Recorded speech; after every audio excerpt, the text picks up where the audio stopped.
नमस्कार दोस्तों। चलिए जानते हैं बसंत पंचमी की कथा।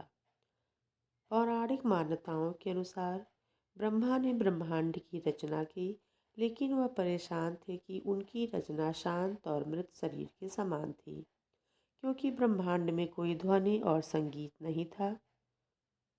ब्रह्मा विष्णु के पास गए और उन्हें परेशानी बताई। विष्णु ने सुझाव दिया कि देवी सरस्वती आपकी मदद करेंगी और उसका समाधान भी देंगी। बसंत पंचमी पर देवी सरस्वती प्रकट हुई। ब्रह्मा के अनुरोध पे उन्होंने वीणा से ब्रह्मा की रचना को जीवन दिया। उन्होंने वीणा बजाना शुरू किया तो पहला अक्षर सा निकला, जो संगीत के 7 स्वरों में पहला है। इस प्रकार ध्वनि रहित ब्रह्मांड को ध्वनि प्राप्त हुई। इससे ब्रह्मा प्रसन्न हुए और उन्होंने सरस्वती का नाम बागेश्वरी रखा। उनके हाथ में वीणा होने से वीणा पाणी भी कहा जाता है। सरस्वती पूजा की परंपरा। सरस्वती पूजा बसंत पंचमी के दिन भगवान शिव के तिलकोत्सव की परंपरा है।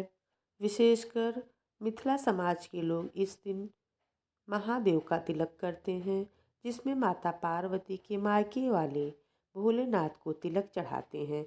इस दिन सरस्वती की पूजा के साथ ही शिव मंदिरों में शिवलिंग पर अबीर, नए धान की बाली, आम की मंजरी, मालपुआ आदि से तिलक चढ़ाया जाता है। देवघर में बड़े पैमाने पर दिव्य उत्सव मनाए जाते हैं। इसी प्रकार से एक दूसरी कथा कि बसंत पंचमी इतनी खास क्यों है, चलिए जानते हैं।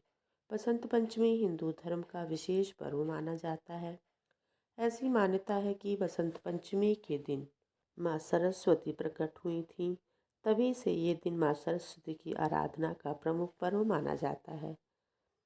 क्या आप जानते हैं कि माता सरस्वती की उत्पत्ति कैसे हुई? बसंत पंचमी से जुड़ी पौराणिक कथा है।